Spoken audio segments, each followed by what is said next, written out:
সেটা ছিল ডিসেম্বর ২০২২-এর এক ঠান্ডা সকাল। মুম্বাইয়ের আকাশ ছিল হালকা ধোঁয়াশা, সমুদ্রের হাওয়া স্যাঁতসেঁতে আর ধীর। কিন্তু বান্দ্রা ওয়েস্টে দাঁড়িয়ে থাকা সেই আলিঙ্গনকারী প্রাসাদোপমট্টালিকাটির ভেতরে সবকিছু এক অদ্ভুত নীরবতায় স্তব্ধ হয়ে গিয়েছিল।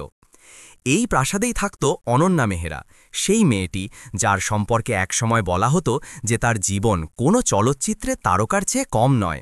সৌন্দর্য, সম্পদ, খ্যাতি সবকিছুই তার পদতলে ছিল, কিন্তু আজ সে সেই প্রাসাদে এক হুইল চেয়ারে বসে জানালার বাইরে উদাস দৃষ্টিতে সমুদ্রের দিকে চেয়েছিল।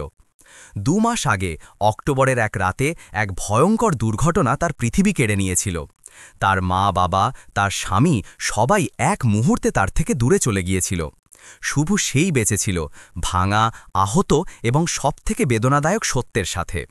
তার পা দুটো এখনও তার শরীরের অংশ ছিল, কিন্তু তার জীবনের ভরসা ছিল না। ডাক্তাররা স্পষ্ট জানিয়ে দিয়েছিল যে তার আবার হাঁটার সম্ভাবনা প্রায় নেই বললেই চলে। কিন্তু আসল যন্ত্রণা শুধু এটাই ছিল না যে সে হাঁটতে পারত না, বরং এটা ছিল যে জীবনের ঔজ্জ্বল্যের আড়ালে সে সবসময় অহংকারের দেয়াল তুলেছিল। আর এখন সেই অহংকার, সেই একাকিত্বের মাঝে সে নিজের যন্ত্রণায় নিজেই ডুবে যাচ্ছিল। তার ব্যক্তিগত নার্স পূজা তার পেছনে দাঁড়িয়েছিল। হাতে ছিল শাল আর ওষুধ। ম্যাডাম, যদি আপনি ক্লান্ত হয়ে থাকেন তাহলে ভেতরে চলুন। অনন্যা একটি হালকা কিন্তু অত্যন্ত তিক্ত হাসি দিল। ক্লান্তি পূজা? আমি সেই দিন থেকে ক্লান্ত যেদিন আমার পৃথিবী শেষ হয়েছিল। এখানে বসেই বা ঘরে কি পার্থক্য হয়? হাওয়াতে পাতা নড়ছিল, কিন্তু অনন্যার জীবনে সবকিছু থেমে গিয়েছিল। সে জানত না যে আর কয়েকদিনের মধ্যেই সেই প্রাসাদটির দরজায় এক সাধারণ গরিব যুবক তার ভাগ্য বদলাতে আসছে, এবং সেই আসন্ন মুহূর্ত তার ভেঙে যাওয়া জীবনের গল্পকে চিরতরে বদলে দেবে। পরের দিন সন্ধ্যাবেলা বান্দ্রার বাতাস কিছুটা ভারী ছিল। সমুদ্র থেকে আসা ঠান্ডা স্যাঁতসেঁতে হাওয়া সেই বিশাল প্রাসাদটির নীরবতাকে আরও গভীর করছিল। অনন্যা তার হুইলচেয়ারে বসে দূর আকাশের দিকে চেয়েছিল। মুখে সেই একই তিক্ততা, সেই একই হার মেনে নেওয়া ক্লান্তি। পূজা শান্তভাবে দাঁড়িয়েছিল, কিন্তু তাদের দুজনের মাঝে এক ভারী শূন্যতা ছিল, যেন জীবন নিজেই থেমে গিয়েছিল। ঠিক তখনই গেটের বাইরে কারো ধীরে ধীরে হাঁটার শব্দ এলো। পূজা সতর্ক হল এবং বলল, কে ওখানে? এটা ব্যক্তিগত এলাকা। কিন্তু উত্তরে শুধু একটি বিনম্র মৃদু কণ্ঠস্বর এলো, নমস্কার বঞ্জি, আমার নাম রবি কুমার। আমি মালিশ ও ঐতিহ্যবাহী থেরাপি করি। শুনেছি এখানে কারো গুরুতর চোট লেগেছে। যদি অনুমতি দেন তাহলে আমি সাহায্য করতে চাই। পূজা অবাক হয়ে গেল যখন অনন্যা তার দিকে একবারও তাকাল না। শুধু তার সাধারণ পোশাকের ওপর নজর বুলিয়ে উপহাসের সাথে হেসে উঠল, এক তিরস্কারপূর্ণ হাসি। তুমি আমার সাহায্য করবে? এই প্রাসাদের ভেতরে প্রবেশ করারও তোমার যোগ্যতা নেই, আর তুমি আমার পা ঠিক করবে? অনন্যার কণ্ঠস্বর সমুদ্রের বাতাসের চেয়েও তীক্ষ্ণ ও কঠোর ছিল। রবির ওপর প্রতিটি শব্দ তীরের মতো লাগল, কিন্তু তার মুখে সেই শান্ত ভাব ছিল। ম্যাডাম, আমি জোর করছি না। কখনো কখনো ভগবান এমন হাত দিয়েই সাহায্য করেন যাদের সম্পর্কে আমরা ভাবিও না। অন্যান্যার রাগ যেন উত্তেজিত হয়ে উঠল। বাস, ডাক্তাররা হার মেনে নিয়েছে, আর তুমি এক গরিব মালিশওয়ালা, তুমি অলৌকিক করে দেখাবে? রবি মাথা নিচু করল। আমি কিছু নই ম্যাডাম, যা হয় ভগবানই করেন, আমি শুধু মাধ্যম। অন্যান্যার সংযম ভেঙে গেল। যন্ত্রণা, রাগ এবং অহংকার একসাথে উথলে উঠল। ঠিক আছে, যদি তুমি এত মহান হও তবে প্রমাণ করো। যদি তুমি আমাকে দাঁড় করিয়ে দিতে পারো, হাঁটার যোগ্য করে দিতে পারো, তাহলে আমি তোমাকে সব কিছু দেব, আমার ঘর, আমার টাকা, এবং হ্যাঁ, আমি তোমার স্ত্রীও হয়ে যাব।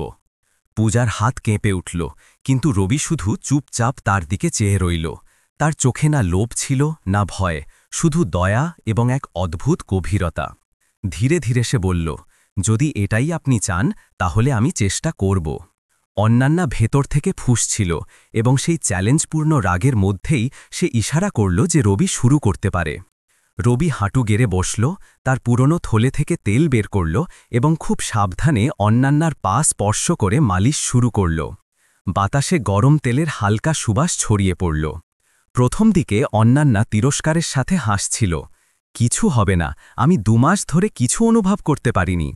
কিন্তু কিছুক্ষণ পরেই তার মুখের রং বদলে গেল। সে একটি হালকা উষ্ণতা অনুভব করল, যেন কোনো বন্ধ শিরা ধীরে ধীরে জেগে উঠছে। তার ভেতরে কিছু নড়ে উঠল, সে নিঃশ্বাস আটকে নিল।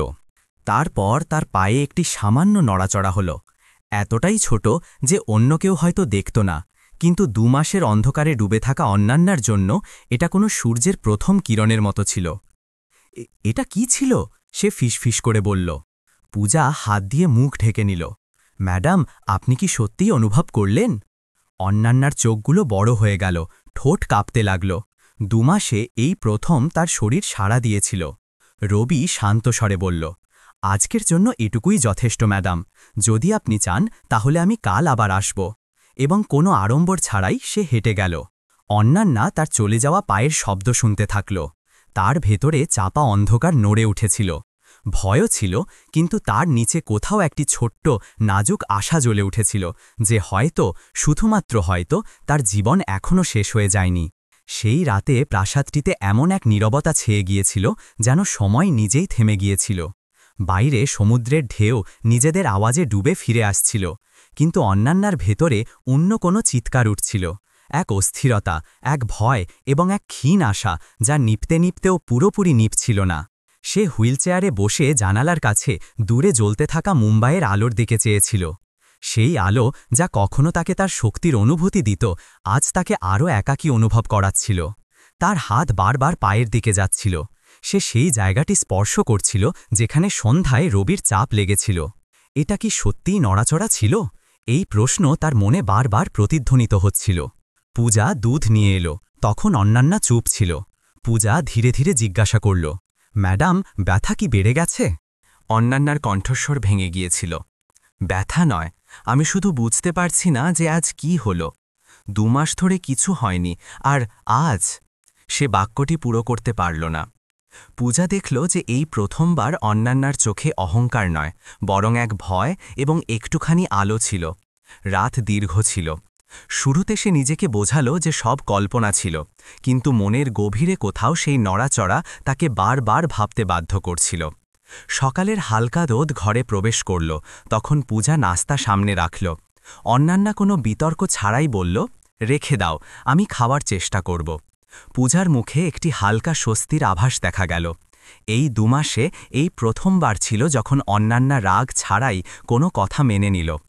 কিন্তু অন্যান্যার দৃষ্টি বারবার প্রাসাদের গেটের দিকে উঠছিল। সে প্রতিটি হালকা আওয়াজে চমকে উঠছিল, প্রতিটি পদক্ষেপে হৃৎস্পন্দন দ্রুত হয়ে যাচ্ছিল। সে নিজে মানতে চাইছিল না, কিন্তু সত্যি এই ছিল যে সে কারোর অপেক্ষা করছিল। এই আশার মধ্যে ভয়ও ছিল, কালকের নড়াচড়াটা যেন শুধু একটি সংযোগ না হয়। প্রায় 9টার সময় রাস্তার কোণ থেকে সেই পরিচিত হাঁটার ভঙ্গিটি দেখা গেল। পুরনো থলে কাঁধে, বিনয়ী হাসি মুখে এবং চোখে সেই একই শান্তি। রবি বেটের দিকে এগিয়ে আসছিল।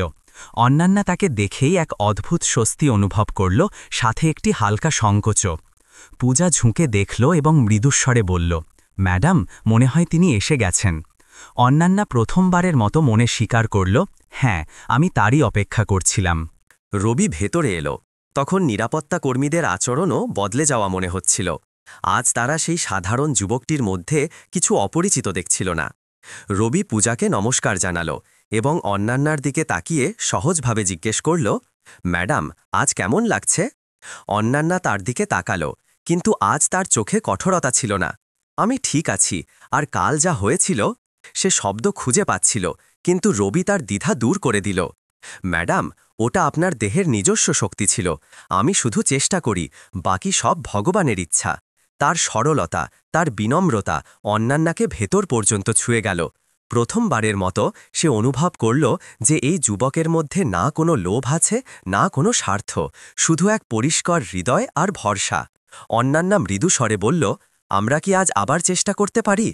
রবি মাথা নত করে বলল, নিশ্চয়ই ম্যাডাম, প্রতিদিন একটু চেষ্টা হয়তো আপনাকে আপনার সফরের আরও কাছে নিয়ে যাবে।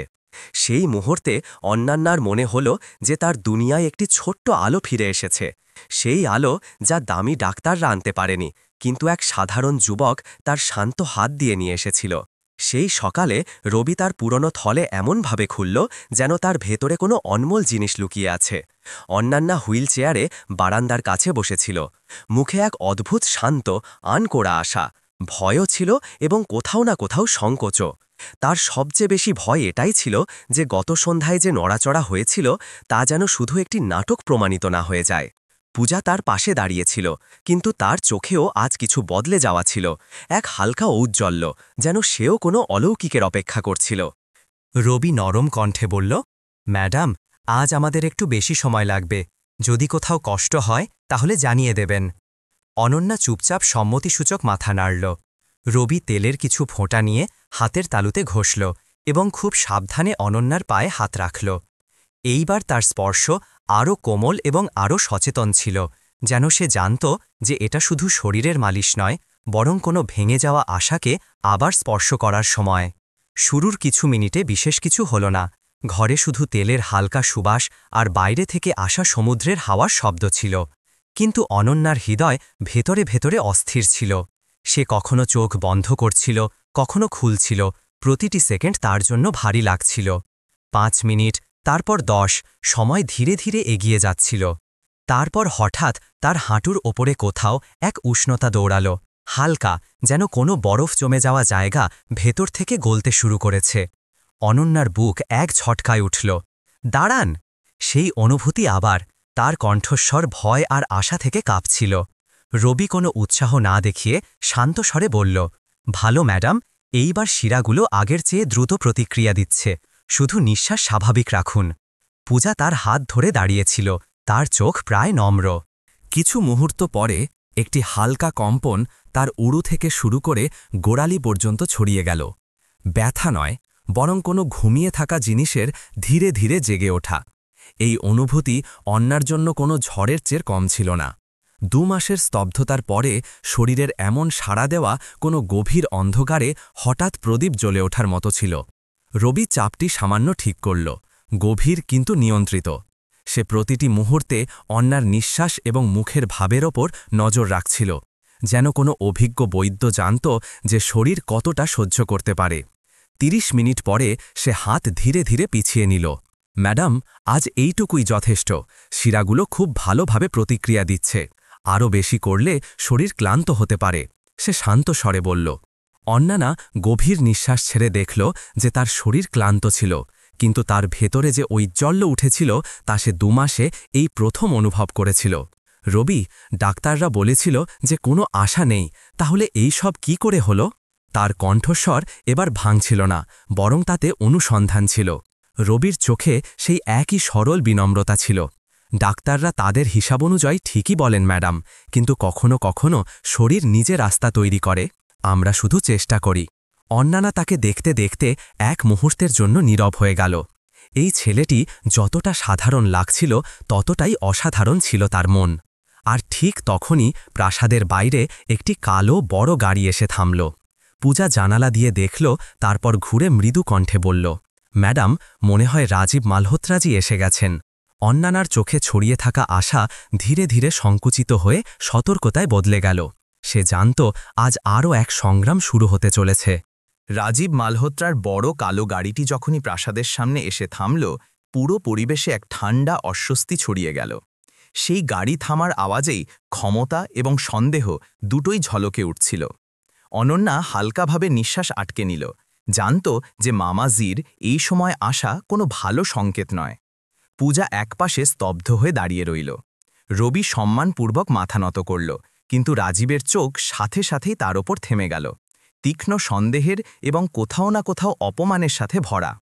অনন্যা সে বানানো উদ্বেগের সাথে বলল, শুনেছি তুমি কোনো মালিশওয়ালার কাছ থেকে চিকিৎসা করাচ্ছ। মালিশওয়ালা বলার তার ভঙ্গি এমন ছিল যেন কেউ কাদায় পড়ে থাকা কাপড় দেখছে। রবি বিনম্রতা সহকারে বলল, স্যার, আমি শুধু সাহায্য করছি। কিন্তু রাজীব হাত তুলে তাকে থামিয়ে দিল।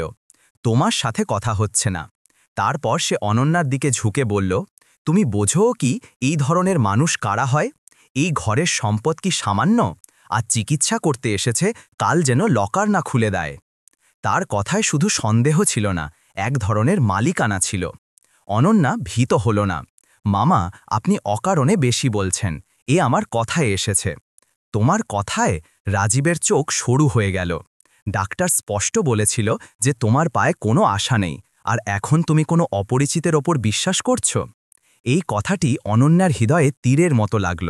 সে সোজা হয়ে বলল, দুর্ঘটনার পর আমি ভেঙে গিয়েছিলাম, হ্যাঁ, কিন্তু তার মানে এই নয় যে সবাই আমাকে প্রতারণা করবে। রাজীব মাথা ঘুরিয়ে রবির দিকে দেখল। আর তুমি কোন অধিকারে আমার ভাগ্নির এত কাছে দাঁড়িয়ে আছো? কত টাকা নিয়েছ তুমি? পূজা সাথে সাথেই বলল, স্যার, রবি 1 পয়সাও চায়নি। রাজীব কিছুক্ষণের জন্য থতমত খেল, তারপর আরও বেশি সন্দেহপ্রবণ হয়ে গেল। আরে বাহ, পয়সা ছাড়া কেউ রোজ রোজ কেন আসবে? এই দুনিয়া বিনামূল্যে ভালো কাজ করে না, বুঝেছ? অন্যান্যার মুখ কঠিন হয়ে গেল।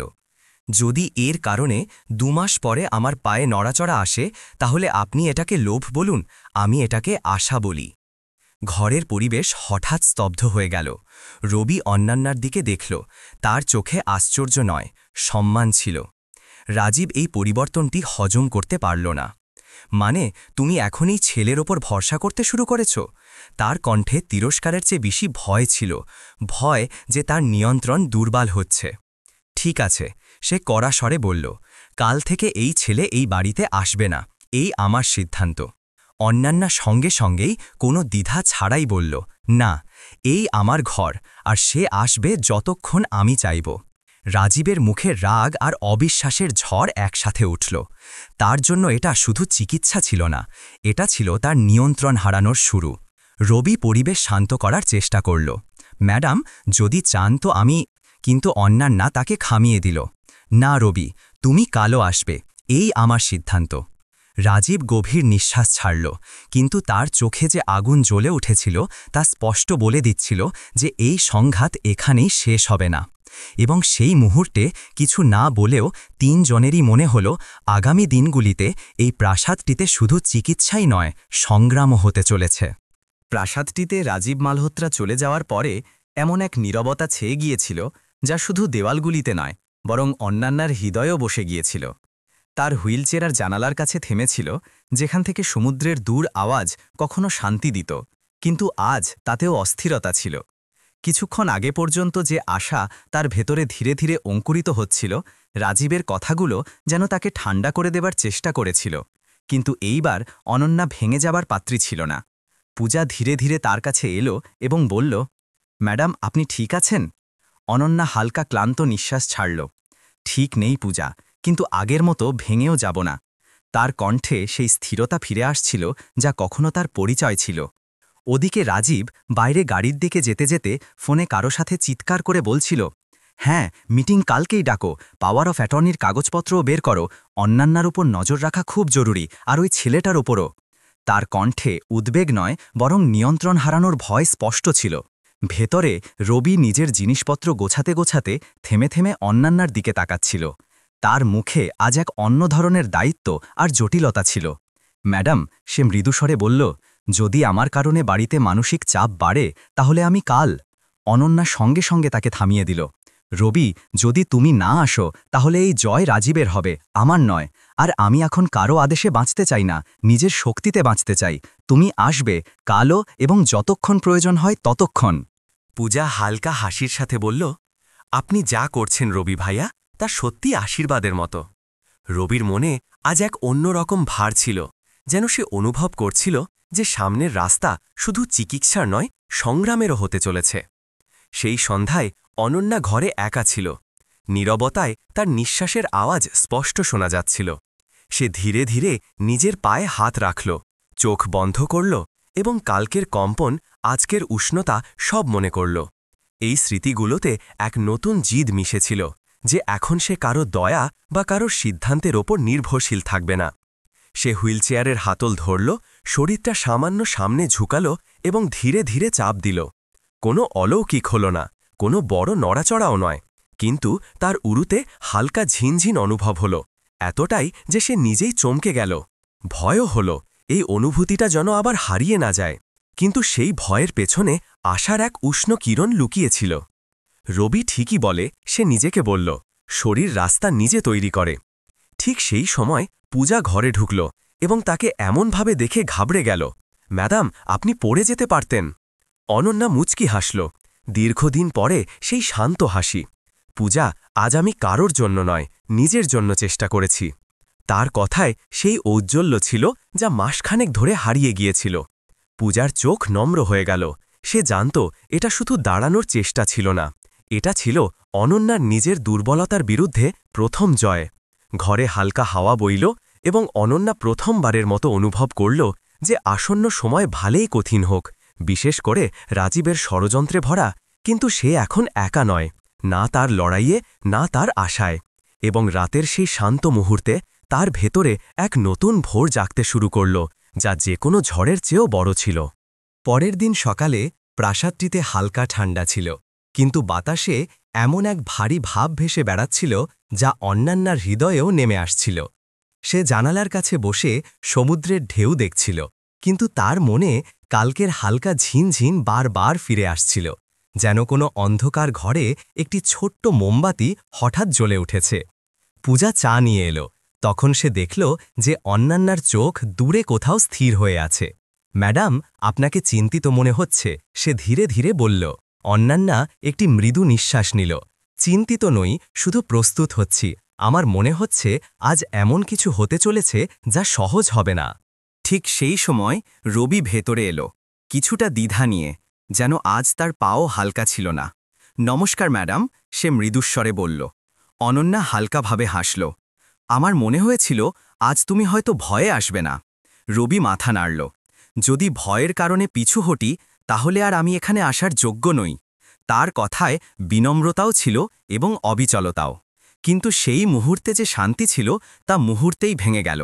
বাইরে থেকে উচ্চস্বর আসছিল, পায়ের শব্দ, কাগজের শব্দ এবং কর্তৃত্বের আওয়াজ। রাজীব মালহোত্রা 2 উকিল এবং একজন হিসাবরক্ষকের সাথে ভেতরে প্রবেশ করছিল। উকিলদের মধ্যে একজন ঘরে এসে চারিদিক পর্যবেক্ষণ করল, যেন সে আগেই জানত যে এখানে কোনো অসমতি হতে চলেছে। রাজীবের চোখে আজ পুরো পরিকল্পনা স্থির ছিল।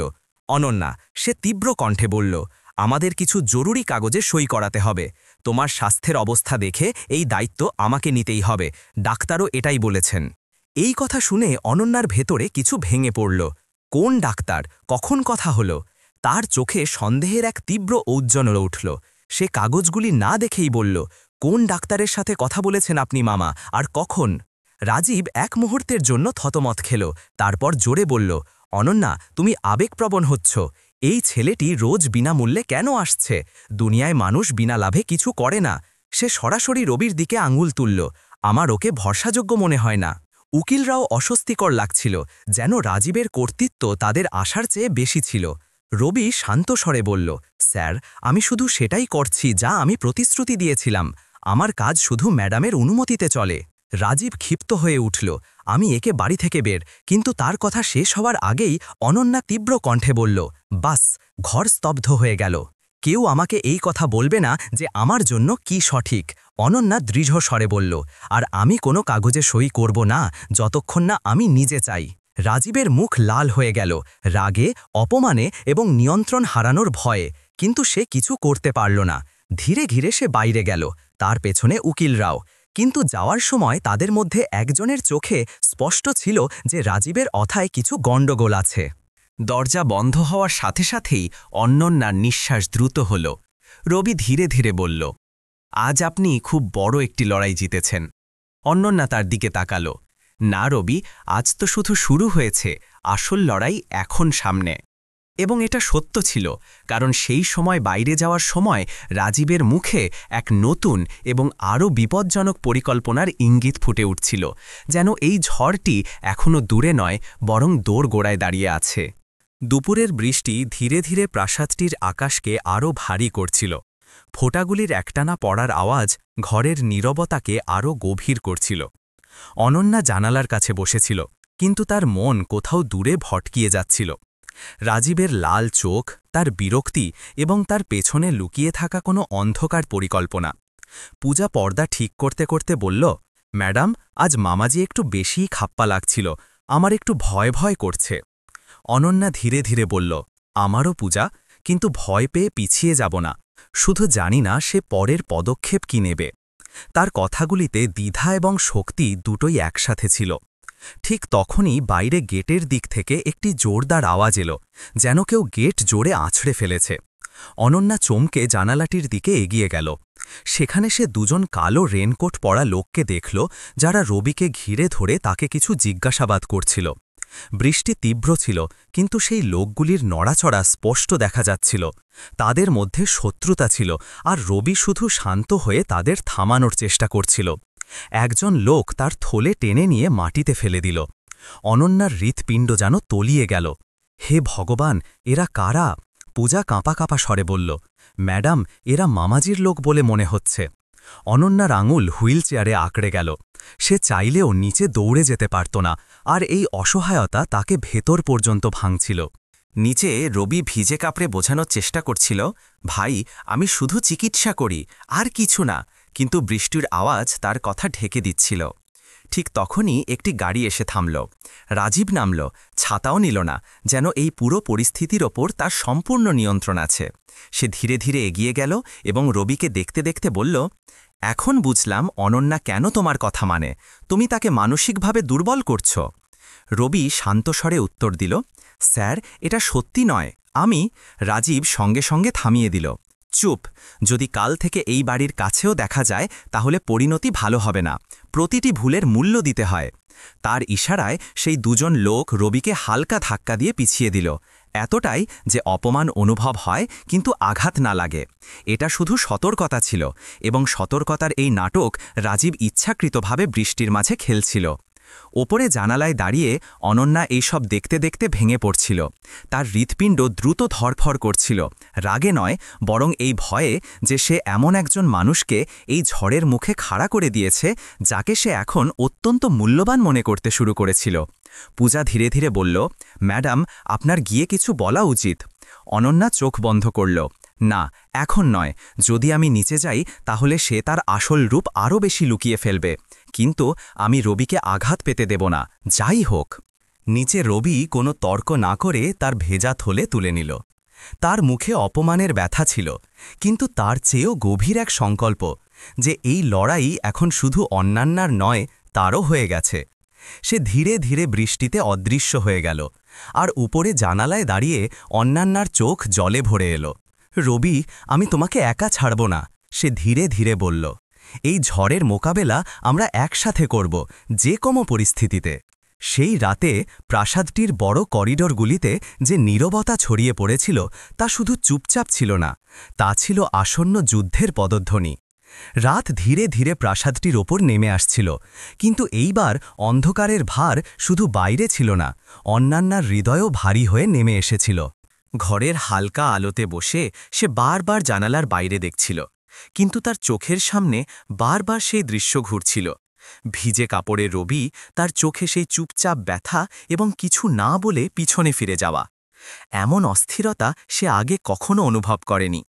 সম্ভবত এই কারণে যে শেষবার যখন সে কাউকে নিজের বলে হারিয়েছিল, তখন তার পুরো পরিবার ছিল, আর আজ সেই পুরনো ভয় এক নতুন মুখের সাথে তাকে ঘিরে ধরেছিল। পূজা ঘরে এলো এবং ধীরে ধীরে বলল, ম্যাডাম, ওষুধটা নিয়ে নিন, না হলে রাতভর ঘুম আসবে না। অনন্যা চোখ না ঘুরিয়ে বলল, ঘুম? আজ ওষুধও আমাকে আরাম দিতে পারবে না পূজা। তার কণ্ঠস্বর মৃদু ছিল, কিন্তু ভারী, যেন কোনো গভীর আঘাতের উপর হাত রাখা হয়েছে। কিছু মুহূর্ত পরে সে জানালার দিকে দেখতে দেখতে ফিসফিস করে বলল, তুমি দেখেছ তো, যদি আজ রবির কিছু হয়ে যেত? সে চুপ করে গেল, কিন্তু তার চোখে চিন্তা ছিল, ভয় নয়। আমি আর কাউকে নিজের বলে হারাতে পারব না পূজা, এখন না। পূজার মুখে হালকা উদ্বেগ ফুটল, কিন্তু সে শুধু তার পাশে বসে বলল, ম্যাডাম, আপনি একা নন, আর রবিও আপনাকে ছেড়ে যাবে না। গভীর রাত হতে হতে প্রাসাদটি শান্ত হয়ে গিয়েছিল, কিন্তু অনন্যার মন আরও অস্থির। সে প্রথমবারের মতো তার ভেতরে জেগে ওঠা সম্পর্ককে নাম দেওয়ার চেষ্টা করছিল না, সে শুধু তাকে বোঝার চেষ্টা করছিল। তাতে স্নেহ ছিল, ভরসা ছিল, এবং সবথেকে বেশি ভয় ছিল। সে ধীরে ধীরে হুইলচেয়ারের ব্রেক খুলল এবং ঘরের মাঝখান পর্যন্ত এলো। মেঝে ঠান্ডা ছিল, কিন্তু তার ভেতরে এক উষ্ণ ঢেউ উঠছিল, জিদের, আশার। সে নিজের পায়ে হাত রাখল, গভীর নিঃশ্বাস নিল এবং মনে মনে বলল, যদি আমি সত্যি লড়াই করতে চাই, তাহলে আমাকে নিজেকে প্রমাণ করতে হবে, তার জন্য এবং নিজের জন্যেও। সে ধীরে ধীরে শরীরটাকে সামনে ঝুঁকালো, পায়ে একটু চাপ দিল।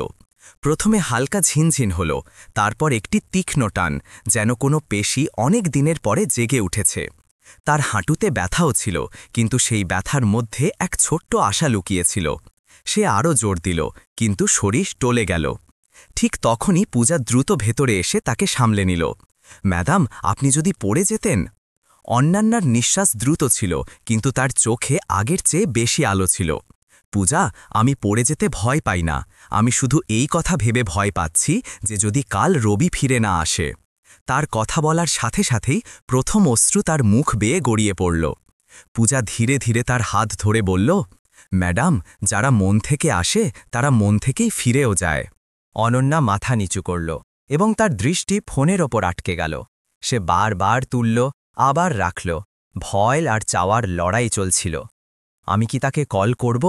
যদি মামা জানতে পারে তো? কিন্তু যদি সে একা অনুভব করে তো? এই সব ভাবতে ভাবতে হঠাৎ সে জানালার দিকে ঘুরে ধীরে ধীরে বলল, রবি, যা হয়েছে তা আমাদের মাঝের শেষ রেখা নয়, এটা তো শুধু শুরু। কাল তুমি এসো, আমি তোমাকে জানাতে চাই যে আমি এখন একা লড়তে চাই না। বাইরে বৃষ্টি থেমে গিয়েছিল, কিন্তু হাওয়ায় এখনও ভারী ভাব ছিল, যেন সকাল আসার আগে রাত নিজেও নিঃশ্বাস আটকে দাঁড়িয়ে আছে। এবং সেই রাতের ঘরের নীরবতায় অনন্যার একটিই প্রার্থনা প্রতিধ্বনিত হতে থাকল, যে কাল রবি সেই গেটে আবার দেখা দিক, নিরাপদ, হাসি মুখে, যেমন সবসময় আসে। সকালে ঠান্ডা বাতাস এখনও পুরোপুরি পরিষ্কার হয়নি, কিন্তু প্রাসাদটির জানালাগুলিতে পড়া হালকা আলো অন্যান্যার অস্থিরতাকে আরও স্পষ্ট করছিল। সে রাতভর কষ্টে চোখ বন্ধ করেছিল। প্রতিটি আওয়াজে চমকে উঠছিল, প্রতিটি চলে যাওয়া ছায়াকে রবি ভেবে নিচ্ছিল এবং প্রতি বালি নিরাশ হচ্ছিল। পূজা যখন ধীরে ধীরে ঘরে প্রবেশ করল, তখন সে অন্যান্যার চোখের ক্লান্তি এবং হৃদয়ের অস্থিরতা দুটোই পড়ে নিল। ম্যাডাম, আজ তো আপনি একেবারেই বিশ্রাম নেননি। অন্যান্যা মৃদুস্বরে বলল, বিশ্রাম কি করে নেব পূজা? যদি আজ সেও না আসে, তাহলে হয়তো আমি নিজেকেই নয়, আমার আশাকেও হারিয়ে দেব। পূজা হালকা হাসির সাথে বলল, ম্যাডাম, সৎ মানুষ অবশ্যই ফিরে আসে, দেরিতে হলেও।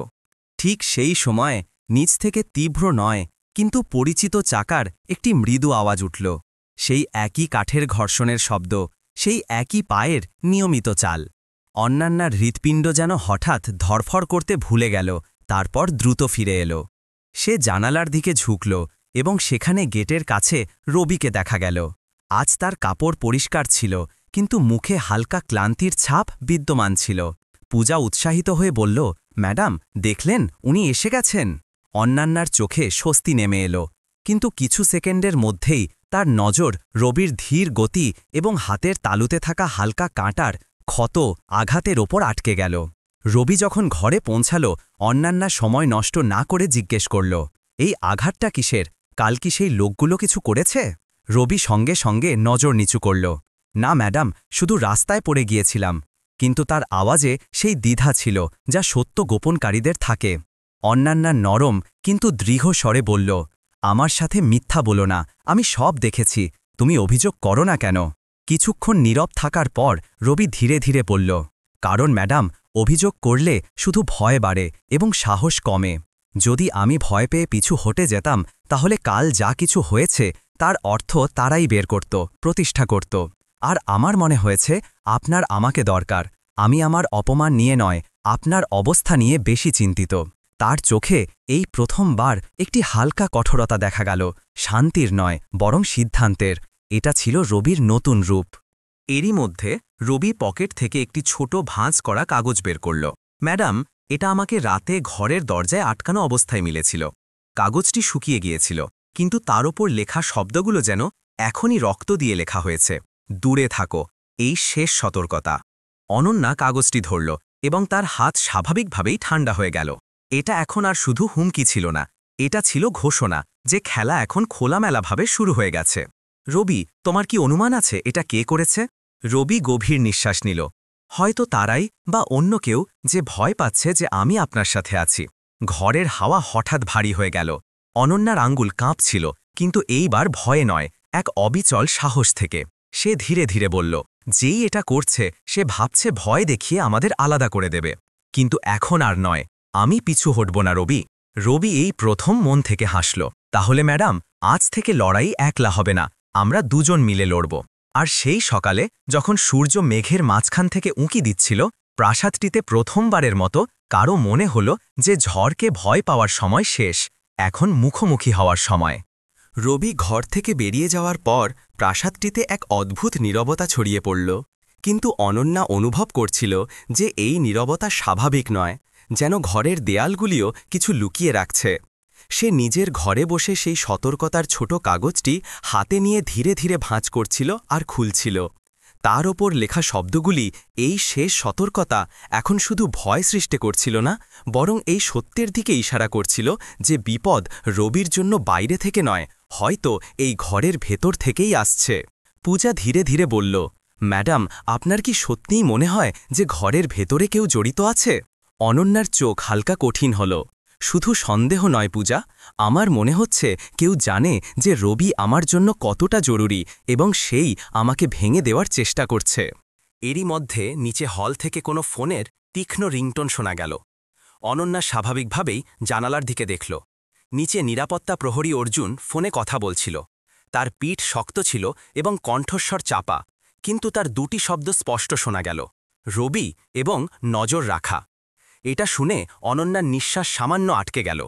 যখন অর্জুন ফোন রেখে গেটের দিকে দ্রুত পা বাড়াল, তার চালে সেই আবেগ ছিল না যা কোনো চিন্তিত মানুষের থাকে, বরং সে ছিল এমন এক মানুষের চাল যে কোনো আদেশ পালন করছে।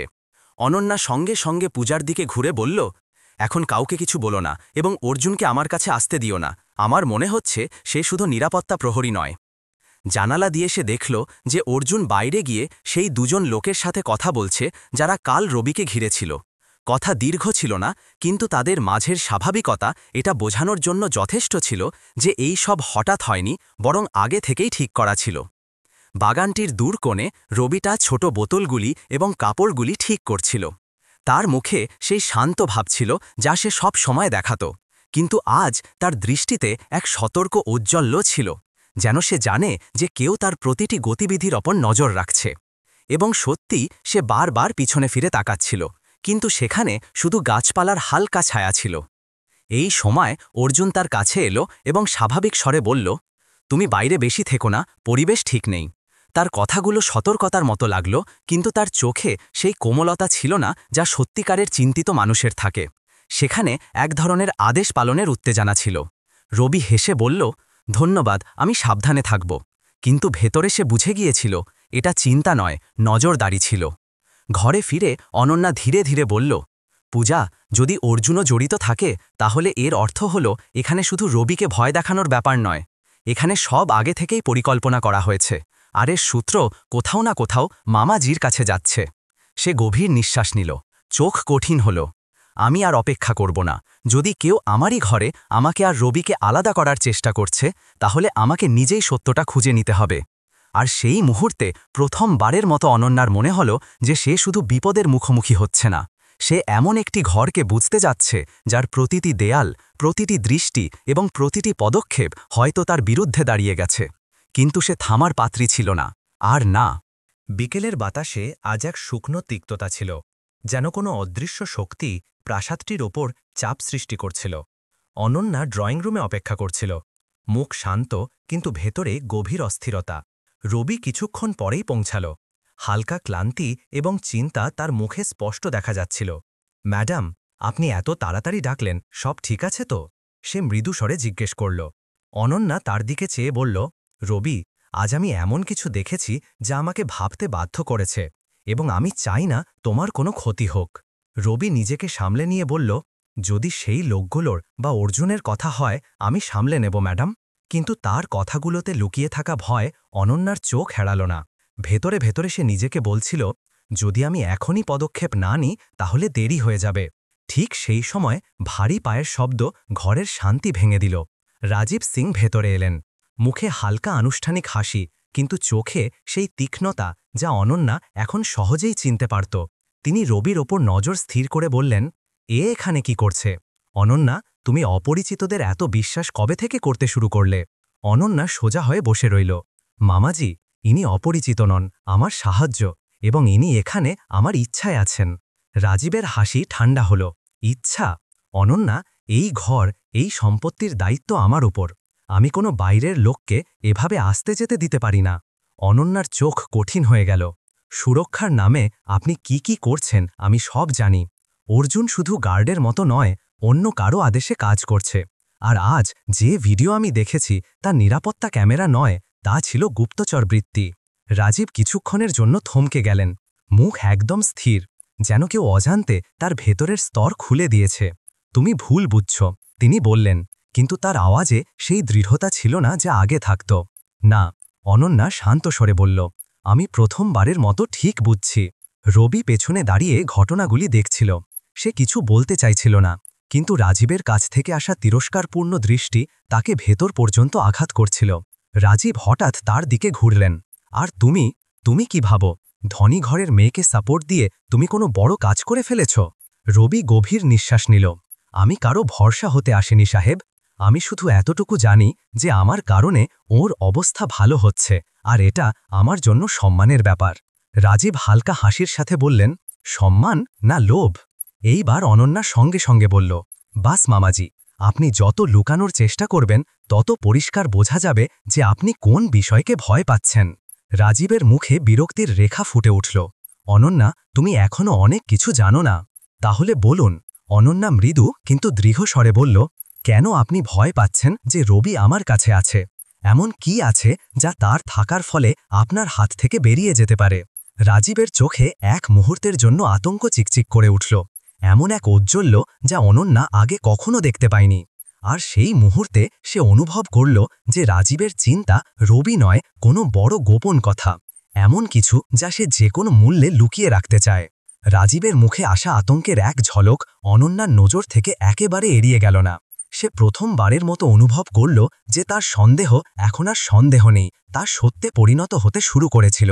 রাজীব ঘর থেকে বেরিয়ে যাওয়ার জন্য ঘুরলেন এবং যেতে যেতে শুধু একটি বাক্যই রেখে গেলেন, অনন্যা, এসব কথায় পড়ে নিজের কষ্ট বাড়িও না।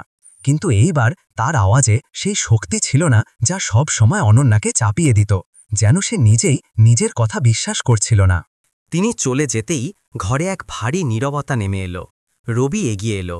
ম্যাডাম, আপনার কি সত্যি মনে হয় যে উনি কিছু লুকাচ্ছেন? অনন্যা ধীরে ধীরে মাথা তুলল। তার চোখে এখন ভয়ের বদলে এক শান্ত দৃঢ়তা ছিল। রবি, এখন পর্যন্ত আমি শুধু অনুমান করছিলাম, কিন্তু এখন আমি নিশ্চিত হয়ে গেছি। ঠিক সেই সময়ে বাইরে থেকে জোরে আওয়াজ এলো, কিছু পড়ে যাওয়ার, তারপর কারো পালানোর শব্দ। পূজা দৌড়ে ভেতরে এলো, নিঃশ্বাস হাঁপাচ্ছে। ম্যাডাম, বাগানের দেওয়ালে কেউ লাল রং দিয়ে লিখে দিয়েছে এবং রবিজির সমস্ত জিনিসপত্র মাটিতে ফেলে দেওয়া হয়েছে। তার কথাগুলিতে যতটা ঘাবড়ানো ছিল তার চেয়ে অনেক বেশি ভয় ছিল তার চোখে। রবি কিছু না বলে বাইরে দৌড়ে গেল। দেওয়ালে বড় আঁকাবাঁকা অক্ষরে শুধু একটি সতর্কতা ছিল, দূরে থাকো, এটাই শেষবার বলছি। মাত্র 5টি শব্দ, কিন্তু তাতে যতটা ঘৃণা ছিল তা হাওয়া পর্যন্ত ঠান্ডা করে দিল। রবি তার ছড়ানো জিনিসপত্র তুলল। তেলের বোতলগুলি ভাঙেনি, কিন্তু কেউ যেন রাগে তাদের ফেলে দিয়েছিল। তার ঠোঁট হালকা কাঁপল, কিন্তু আওয়াজ অস্থির ছিল। এখন এরা শুধু ভয় দেখাতে আসেনি, এরা বলতে চাইছে যে আমাদের এগিয়ে যাওয়া উচিত নয়। পূজা চিন্তিত হয়ে বলল, ম্যাডাম, এই ব্যাপারটা হাতছাড়া হতে পারে, পুলিশকে? অনন্যা তাকে থামিয়ে দিল। না, যতক্ষণ না আমি জানতে পারছি যে মামাজি কি লুকাচ্ছেন, কেউ এই বাড়িতে বাইরের কাউকে ডাকবে না। তার আওয়াজ মৃদু ছিল, কিন্তু তাতে এমন এক ঠান্ডা ভাব ছিল যা আগে কখনো অনুভব করা যায়নি। সে ভাবছিল, যদি রাজীব এত চিন্তিত হয় তাহলে কিছু খুব বড় এই বাড়িতে সমাধিস্থ আছে। অনন্যা গভীর নিঃশ্বাস নিল এবং ধীরে ধীরে বলল, পূজা, মামাজির পুরনো অফিস, ওটা কি এখনও উপরের পড়ার ঘরে বন্ধ আছে? পূজা ঘাবড়ে গিয়ে বলল, হ্যাঁ ম্যাডাম, কিন্তু সেখানে তো বহু বছর ধরে তালা খোলা হয়নি। অনন্যা তার হুইলচেয়ার ঘোরাল এবং পুরনো কাঠের তাকটির দিকে এগিয়ে গেল, সেই তাক যা কখনো তার বাবা লাগিয়েছিলেন। সে কিছু সেকেন্ডের জন্য তার পৃষ্ঠতল অনুভব করল, আঙুল নিচে নামাল এবং হঠাৎ একটি ঠান্ডা ধাতু তার আঙুলে আটকে গেল। ওটা ছিল চাবি, পুরনো, ভারী এবং ধুলোয় ঢাকা। পূজা হতবাক হয়ে গেল, ম্যাডাম, আপনি কি করে জানলেন যে চাবি এখানেই থাকবে? অনন্যা ধীরে ধীরে বলল, কারণ এই বাড়িটা যতটা মামাজির ততটাই একসময় আমার বাবারও ছিল, আর আমার বাবা তালা কখনো অকারণে লাগাতেন না। সে চাবিটি শক্ত করে ধরল, যেন সেই ছোট ধাতুটির মধ্যেই আজকের সমস্ত শক্তি লুকিয়ে আছে। রবি, সে বলল, আজ রাতে আমরা সেই ঘরটা খুলব। রবি তার দিকে তাকাল, ভয়ও ছিল, আনন্দও। আমি আপনার সাথে আছি ম্যাডাম, যাই মিলুক সেই ঘরে। প্রাসাদটির হাওয়া হঠাৎ ভারী হয়ে গেল, যেন দেওয়ালগুলিও সেই গোপন কথাটি চিনতে পারছে, যা বছর ধরে তাদের ভেতরে বন্ধ পড়েছিল। এবং সেই মুহূর্তে অনন্যা জেনে গেল, আজকের রাত শুধু একটি ঘরের তালা ভাঙবে না, বরং সত্যের তালা ভাঙতে চলেছে। রাতের ঠান্ডা বাতাস প্রাসাদটির দেওয়ালে ধাক্কা খাচ্ছিল, যেন সেও জানত যে আজ কিছু গুরুত্বপূর্ণ খুলতে চলেছে। অনন্যা এবং রবি ধীর পায়ে পুরনো পড়ার ঘরটির স্টাডি রুম সামনে পৌঁছাল। চাবি তার হাতে কাঁপছিল না, কিন্তু হৃৎস্পন্দন দ্রুত ছিল। সে চাবিটি তালায় ঘোরাল এবং দরজাটি ধীরে ধীরে খুলে গেল। ভেতরে ধুলো আর নীরবতা ছিল, যেন ঘরটি বছর ধরে কারো অপেক্ষা করছিল। রবি টর্চ জ্বালিয়ে চারপাশে আলো ছড়াল। তাদের নজর সেই বড় আলমারিটির ওপর পড়ল, যা সব সময় বন্ধ থাকত। রবি সেটা খোলার চেষ্টা করল এবং কিছু চেষ্টার পর আলমারিটি ঝটকা দিয়ে খুলে গেল। একটি ফাইল নিচে পড়ল। অনন্যা সেটা তুলল। তার ওপর তার বাবার নাম এবং নিচে রাজীবের স্বাক্ষর ছিল। সে পাতা উল্টাল। নথিগুলি স্পষ্ট দেখাচ্ছিল যে দুর্ঘটনার আগে এবং পরে কোম্পানির অনেক ফাইল বদলে দেওয়া হয়েছিল। একটি ধীর লুকানো প্রক্রিয়া, যার মাধ্যমে কোম্পানি ধীরে ধীরে রাজীবের নামে হয়ে যাচ্ছিল। রবি ধীরে ধীরে জিজ্ঞেস করল, ম্যাডাম, এই সেটাই যা উনি ভয় পাচ্ছিলেন? অনন্যার চোখে ঔজ্জ্বল্য ছিল, কিন্তু আওয়াজ মৃদু। হ্যাঁ রবি, এই প্রমাণ যে বাবার মৃত্যু এবং আমার ঘরে সীমাবদ্ধ হয়ে যাওয়ার পর সে সব নিজের হাতে নিয়ে নিয়েছে। সে ভয় পাচ্ছিল যে আমি উঠে দাঁড়াব এবং সত্য দেখতে শুরু করব। হঠাৎ পেছন থেকে পায়ের মৃদু প্রতিধ্বনি শোনা গেল। রাজীব দরজায় দাঁড়িয়েছিলেন, মুখ কঠিন কিন্তু চোখে অস্থিরতা। অনন্যা, তুমি এইসব আর কথা না শুনেই মেনে নিচ্ছ? অনন্যা নথিগুলি তার দিকে বাড়িয়ে দিয়ে বলল, তাহলে বলুন মামাজি, এসব কি? রাজীব এক মুহূর্তের জন্য চুপ রইলেন, তারপর বললেন, তোমার বাবার অবস্থা খারাপ ছিল, কোম্পানি ভেঙে পড়ছিল, আমি শুধু তাকে বাঁচাতে চেয়েছিলাম। অনন্যা শান্ত স্বরে বলল, যদি বাঁচাতে চাইতেন তাহলে সত্যটা লুকোলেন কেন? কেন আমাকে একা ছেড়ে দিলেন? কেন রবিকে হুমকি দেওয়া হলো? রাজীবের আওয়াজ ভাঙতে শুরু করল, তোমার কাছে শক্তি ছিল না অনন্যা, এবং আমার মনে হলো আমি সব সামলাতে পারব। না, অনন্যা বলল, আপনার মনে হয়েছিল যে আমি কখনো ফিরে উঠতে পারব না, তাই আপনি এই ঘর, এই কোম্পানি এবং আমার জীবন তিনটেই দখল করতে চেয়েছিলেন। রাজীবের মুখের কঠোরতা ধীরে ধীরে খসে পড়ল। তিনি এখন শক্তিশালী মানুষ ছিলেন না, বরং এক পরাজিত মানুষের মতো দাঁড়িয়েছিলেন। তিনি কিছু না বলে ঘুরলেন এবং ধীরে ধীরে চলে গেলেন। প্রাসাদটিতে ছড়িয়ে থাকা ঠান্ডা হাওয়া যেন তার পেছনে পেছনে বেরিয়ে গেল। রবি অনন্যার কাছে এলো। তার আওয়াজে গভীর সহানুভূতি ছিল। ম্যাডাম, আজ আপনি শুধু একটি ঘর খোলেননি, আপনি আপনার ওপর থাকা ভয়ের তালাও খুলে দিয়েছেন। অনন্যা হাসল, হালকা, শান্ত এবং শক্তিশালী। আর তুমি আমাকে সাহস দিয়েছ রবি। যদি তুমি না থাকতে তাহলে আমি হয়তো আজও অন্ধকারে বসে থাকতাম। রবি মাথা নত করে বলল, সত্য হাঁটা দিয়ে নয়, মন থেকে বেরোয় ম্যাডাম, আর আপনার মন খুব শক্তিশালী। প্রাসাদটির অন্ধকার যেন পিছু হটতে শুরু করল। অনন্যা ঘরটির দিকে শেষবারের মতো তাকাল। সেই ঘরটি এখন শুধু পুরনো গোপন কথার বোঝা ছিল না, বরং এক নতুন শুরুর দরজা ছিল, যেখানে সত্য, বিশ্বাস এবং মানবতা জিতে গিয়েছিল। যদি এই গল্পটি আপনার হৃদয় ছুঁয়ে যায় তাহলে কমেন্টে জানান যে আপনার শিক্ষা কী, এবং চ্যানেলটিকে লাইক, শেয়ার ও সাবস্ক্রাইব অবশ্যই করুন।